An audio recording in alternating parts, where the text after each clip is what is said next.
Tapos nung nakausap nyo yung employer, sabi hinatid na sa agency, tama? Opo, hinatid na po ng alas 6. After nun, before prayer, sabi niya, so alas 6, yung saktong oras ng pagkakahatid ng asawa niya, yung babae pong nakausap ko. Tapos, tinawagan niyo yung Sabi agency niya? Tapos Tinawagan niyo yung agency niya? Tapos nagtawag ako doon sa agency, sabi niya, wala pa dito, sabing gano'n. Tapos sabi niya, after 2 hours, mama, alas 6 ko nakausap yung madam. After 2 hours, nagtawag ako ng agency. Kasi sabi nung madam, padaanin ko ng after 2 hours kasi kaalis lang nung husband niya. Tapos, after 2 hours, nagtawag ako ng agency. Ang sabi, wala doon yung kapatid ko. May mga screenshots kami ng convo, tapos voice message, ganun. Tapos sabi niya, wala kaming pakialam sa kapatid mo, sabing ganun. Tapos ngayon, nagkaroon ng discussion kami ng agency. Blinak ako ng agency niya. Anong pangalan ng agency niya?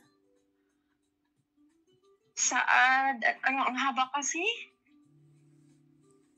Andyan sa kontrata nga, ma'am, na sinin ko sa'yo. Yung sa Adbin Jalam Recruitment Recruitment Agency yata. Yung haba ng pangalan niya. Kung wala siya sa agency, saan dinala? Si kasambahay. Yun yung ko. Tapos nga yun, binalikan ko na naman ang agency ng Pilipinas. Tapos report ang agency ng Pilipinas. Ang agency niya sa Pilipinas is online service.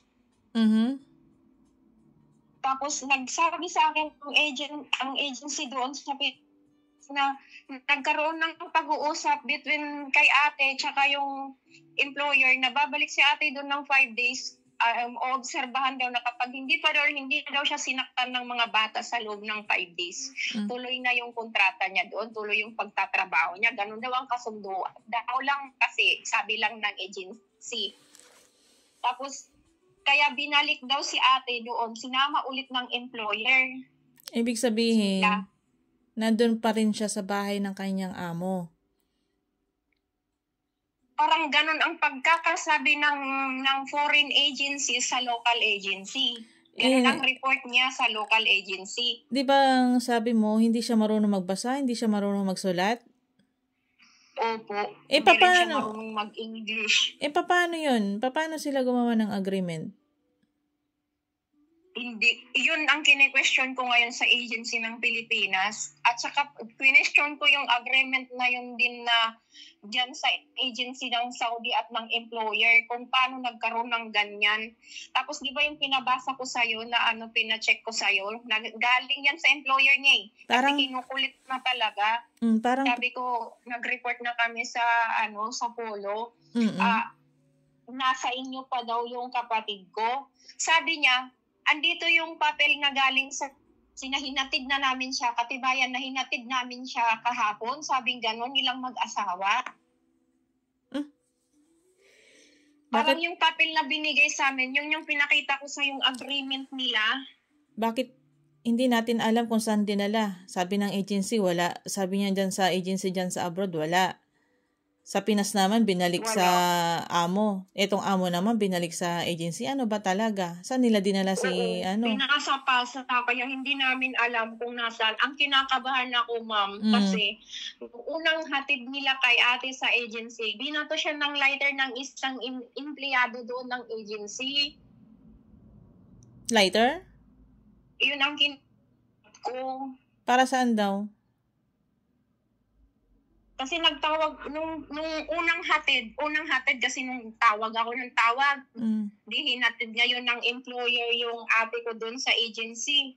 Agency ka mo, ma'am, kasi yung sinend ko sa yung picture na nakaupo siya, yun, pinicturan nila yan, tapos ang caption doon, find her ticket, sabing ganon, tapos sinend sa akin yun. Ang iniisip ko doon, baka sinend lang yun para hindi na ako mangulit sa kanila na binalik na niya si ate sa agency. Siguro nga. Pero Pero Tapos nagulat ako, ma'am, after 5 minutes, nandun si ate na sa bahay nila, nakapagtawag na sa akin. anong sabi ng ate mo? Sabi niya, binalik ako dito sa amo ko. Sabi ko, kunin lang yung cellphone ko kasi inihingi daw ng agency yung cellphone niya, pakukunin. Sabi niya, naiwan ko dun sa employer ko sa bahay nila. Kaya nung time na yun, nung katapos namin mag-discussion ng employer niya, nung time na yun, nandun yung agency daw, dalawa daw na taga-agency, tapos yung amo niyang lalaki, tapos siya, doon sa office na yun, kasi table siya eh. Yung picture na yun, i-observe mo ma'am yung picture na yun na pinasa ko sa'yo. Tapos yun, sabi niya, nagkaroon ng pag-uusap, nagkaroon na sila ng ganun. Tapos pinicturean niya si ate, tapos sabi daw lang sa kanya, sabi niya ate, wala yung sa akin, yung cellphone nandoon sa bahay na ikot ko. Kaya sabi ko, kunin lang. Tapos pagkadating nila ng bahay, hindi na sila umalis. Hanggang ngayon, nag-update na ba sa'yo si OFW? Mula nung araw nag-message ako sa'yo, July 10, alas 6 ng hapon, wala na siyang, wala na kaming contact sa kanya. Oh, sige. More than 24 hours na ngayon, ma'am. Nai-report naman na natin to sa OWA, tapos pinapatawagan ko sa advocate ni OFW Heart of Asia. Ang address ng amo niya, Riyadh eh. Tapos nung time nakausap namin siya, nasa Riyadh sila. Kung asan yung job site niya, doon dapat natin siya i-report. Polo Jeddah. Yun nga ang nakakalito eh. Kaya pinagsabihan ko rin yung agency niya sa Pilipinas na kung ano bang ginawa nila sa kontrata niya. Kini-question kasi namin yun, bakit nila pinayagang nag-abroad yan nang alam nilang hindi nakakabasa, hindi nakakasulat. Kasi may kamag-anak siya doon na nagsabi sa agency na hindi yan nakakabasa, hindi nakakasulat. Kasi ma'am, nabigla lang kami ng fax na yun eh. Paano nakarating yan sa abroad? Paano siya nakaano ng immigration? Paano hindi siya marunong magbasa o magsulat?